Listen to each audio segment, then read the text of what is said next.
Welcome back to the Toffee Blues, your source for all things Everton. I'm Connor Williams, joined by Calum Snell and Ed James, and we are doing the preview for the Everton Brighton game at Goodison Park. First things first, boys, tell me how you're feeling about this one. I'll start with you, Ed. It's a must win. It's simple as that. You can't go away to City, getting a point, and then come back and lose or draw against Brighton, who, albeit, are playing pretty well this season and doing pretty well. Um, but yeah, you just got to win. You've got to win at any means necessary, whether it's a dodgy corner that somehow goes our way or a fluent, brilliant 3-0. It's just got to be done. Got to be a win. Cal, do you sort of echo those thoughts as well? Must win. Oh, absolutely. We need to win 100%. Fantastic results against Man City. Hopefully the main thing I'm taking from that is that we can take confidence to go and win that game. But it's going to be tough. It reminds me of, that draw against Chelsea last year when we were in a really sticky situation and we managed to get it. There was all a high, and there was an elation of going away to such a top side and coming away with the point after the spirited display and then just going and letting ourselves down again, days later. I don't think we can afford to do that, to be honest with you. We need to, obviously we all know the disappointment we had against Wolves on Boxing Day. And, we're coming into this game now with a lot of confidence from that display against Man City. So we have to win, of course. Really difficult game. Brighton are a fantastic side, I feel. Well coached, some fantastic individuals as well. So it's going to be a really difficult evening for Everton. But I go back to that point I made, our confidence under the lights. We've got to use it to our advantage because we seriously need to start picking up some wins. Yeah, last season, Goodison Park, it was the 2nd of January, so very, very close, as this is now going to be the 3rd of January. The result was 3-2, a bit of a gutting one that for us, but hopefully the team have improved. We mentioned it in the post-match review from the City game about the formation. We might as well talk about it a little bit more in depth here, especially with Onana missing this game due to his suspension for picking up too many yellows.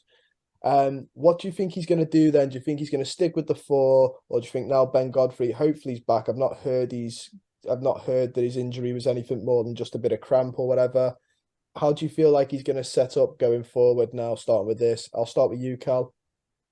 To be honest, I think the manager will go back to a 4. I do. I think he will. At Goodison, I think it's quite obvious that he's trying to, he likes to, impose his own brand of football on the side. And I think, a 4 at the back's maybe the best way you can do that. If he does, I'd like to see Ben Godfrey come in for Michaelenko personally, in my opinion. I just think we need to start getting him up to speed in this side now. He was a fantastic display against Man City, and I'm sure he can come back in and do that against this Brighton side. But, you talk about the midfield there with Onana as well. I think he's going to go with Tom Davis. I think he's going to put Tom Davis in there. If I'm being honest, I can see Decore leaving this transfer window, so I imagine that the plan will be for that to be a seamless transfer for all parties involved. So I think if he's going to put someone in there, I think it is going to be Tom Davis. Ed, do you echo that, or do you think he will go back to that 5?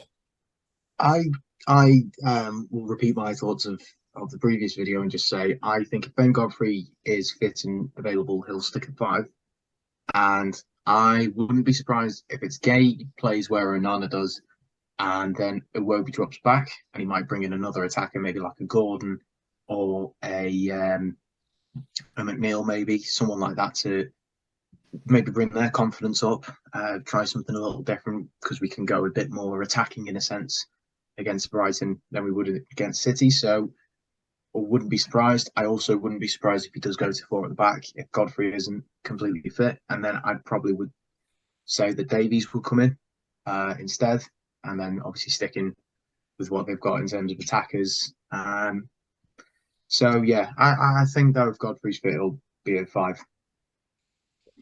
No problem. It should be very interesting to see what he does. I feel like one thing sometimes you just can't second guess him. We've had some managers in the past where you can almost guarantee the formation and the lineup pretty much on the Wednesday before a Saturday, nailed on. But with Frank Lampard, I do feel like sometimes he's got it in him to just change his shape completely, which keeps us all on our toes. I suppose that's one area of it. I do agree, though. I think we will see Tom Davis back. He got some minutes the other day, and it looks like Decore might be on his way. to anywhere. I think Juventus was rumoured. I think one of the clubs in the United Arabs, and I'm pretty sure Fulham are interested. So it'll be interesting to see where he goes. This Brighton team, we've all sort of said that it's a good team, which it is. I think De Zerbi's a decent replacement for Potter as well. Who are the players that worry you the most in this Brighton side that you think are going to give us the most amount of trouble? Obviously Neil Moipai not there anymore because he's now playing for us. Ed, I'll start with you first. If he's available, I'm probably going to say McAllister because he's come off the back of the World Cup, which he had a pretty decent one, let's be said. And I think if he's available, he'll come in with a whole brimming of confidence. And he was never really a bad player in the Brighton side, and I think you've got to be worried about Leandro Trossard as well. I think it'll be interesting to see who he sticks with the right back in terms of Patterson or Coleman, because Patterson did, of course, go off as well. So I think if both of them play, I'd be saying look out for both of them. But Trossard's a real danger man, real danger man, because he caused our neighbours across the park a few problems, and I think he's in double figures in terms of goals and assists this season. Something like that, maybe. I'm not quite sure, but he's the main danger man, I reckon. Yeah. Cal, do you echo Trossard and McAllister? Yeah, I think it's got to be, hasn't it? They're such a well-drilled side, and we know they've caused a lot of teams a lot of problems this season already. McAllister's obviously the standout one, had a fantastic World Cup, and he's a top player who I envision will probably go on to, with all due respect to Brighton, bigger and better things in the next couple of transfer windows, if anything. But yeah, whether he plays or not, I'm sure we've all seen the videos going around that he's actually returned to Brighton now. Whether tomorrow will come a bit too soon, probably at the bench, maybe, I'm not sure, but I think we might have just missed the boat with him coming in and having too much of an impact. Fingers crossed again. But yeah, Trossard, another top player, isn't he? He caused Liverpool all kinds of problems as well, and we've got to be prepared for what he has in his locker. Brighton, I'll go back to that point, made a fantastic side, really well drilled. Really established themselves as a solid top half Premier League side, in my opinion, now. And it's a side that we've really got to be wary of because there are no mugs in it, and it for sure won't be a walk in the park for us. We've really got to be on the top of our game if we want to come away with anything tomorrow. Hopefully 3 points, though. I'd love to be in a position where we'd say our draw wouldn't be worth result, but it's not, let's be honest. We need 3 points, and, we look to Southampton after that, and we've got to really start kicking on now because, you say, we're in January now. The last Premier League win was October? 3 Premier League wins all year. It's not acceptable, and we've really got to get off the mark the right way and start the new year tomorrow night. Yeah, I completely agree. I think as well after the Southampton game, I think it's like West Ham away, which away from home makes me a bit worried. But I mean, the state West Ham look to be in at the minute, maybe not. And then we've got Arsenal and the Derby, so they're 2 games that by no stretch are easy. And then goes into Leeds and Villa look a little bit different now under Emre. So it is sort of like we've got to start picking up points at home and games like this. And as good as Brighton are, you'd hope we should be able to compete with them. And like you said, coming off a draw against Man City away from home, confidence would say they've definitely got the ability.